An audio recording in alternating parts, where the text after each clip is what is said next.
What a different dimension. Ever try practicing with your eyes closed? Definitely get into that. Good for the ears.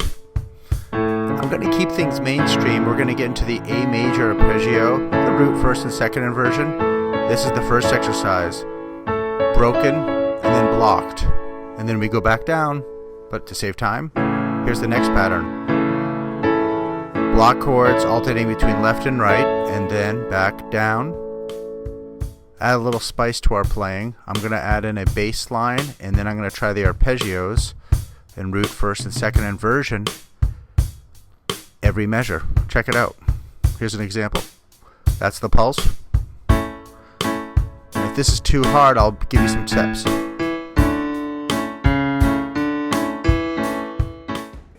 Before you continue, check out the A major scale if you haven't done so, because again, that will give you the foundation to get this down.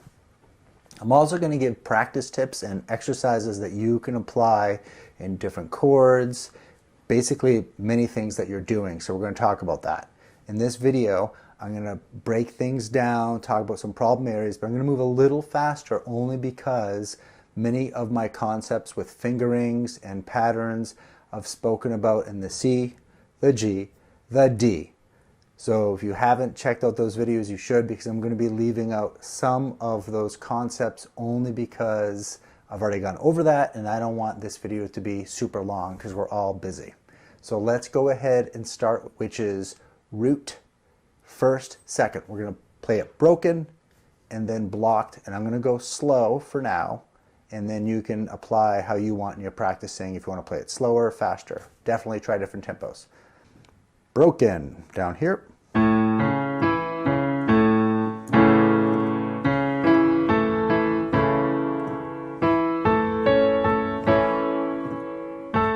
now back down.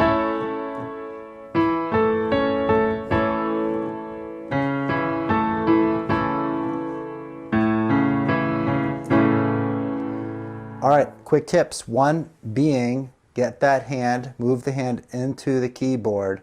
I'm going to talk about some issues that I've seen some learners do, and I catch myself with this habit.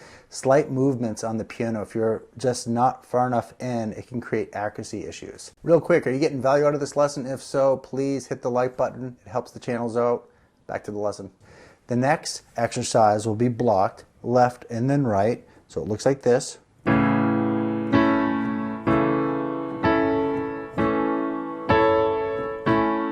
Back down.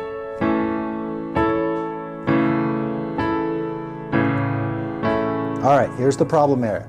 Right hand. Oftentimes, learners will play the chord right, and they're getting to the second inversion okay, but see what's happening? The hand is not in the keyboard, so you're going to have accuracy issues. So we have the root, and then keep the hand in. So right away, practice this. Just get used to playing this way. We have this, we have this. Much easier to play. Another thing learners will do, they'll play in the keyboard, but then when they get to the top, they'll do this. Same exercise, but going from left to right, we start with the right hand, like this.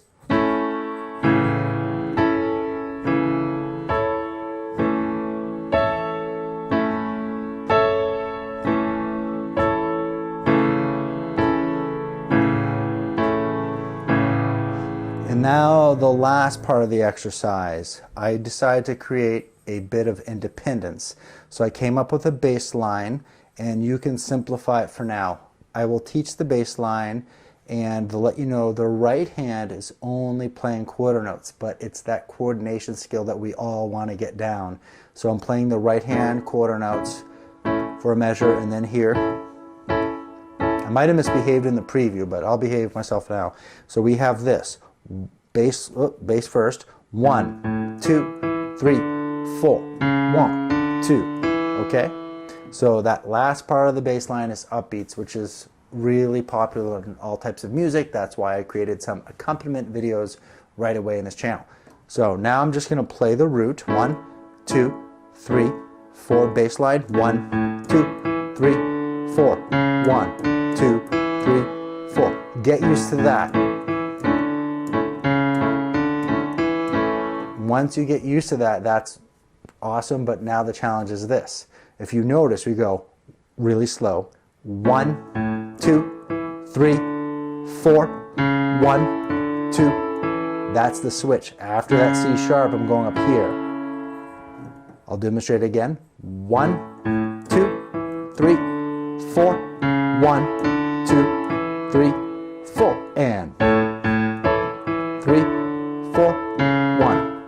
Play it from root to first, get that down like I did in other videos, and then add on. I'll go through it even slower if you're interested in getting this down, but quick tip. All right, if this bass line is tricky, you can simplify it. You can make up your own. Start off simple. For instance, maybe do 1, 2, 3, 4, 1, 2, 3, 4, 1, 2, 3, 4, 1, 2, 3, 4, 1, 2, 3, 4.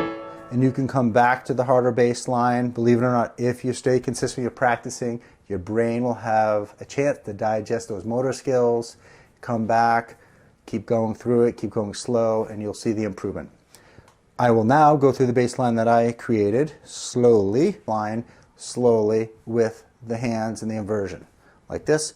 1, 2, 3, 4, 1, 2, 3, 4, and 1, 2, 3, 4, 1, 2, 3, 4, and 1, 2, 3, 4, 1, 2, 3, 4, and 2, 3, 4, and 2. All right, so let's talk about a few things we did. We did the important exercise, getting warmed up, playing broken, and blocked, and then moving.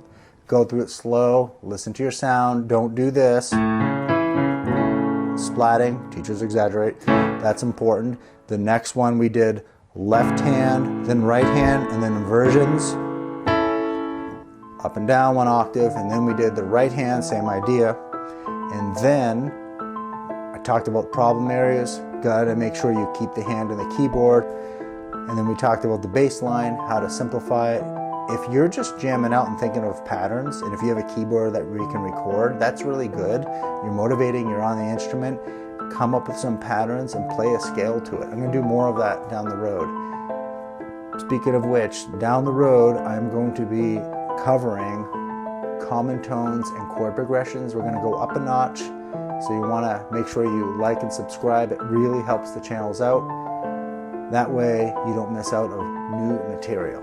All right? Take care. Wish everyone well. Bye-bye.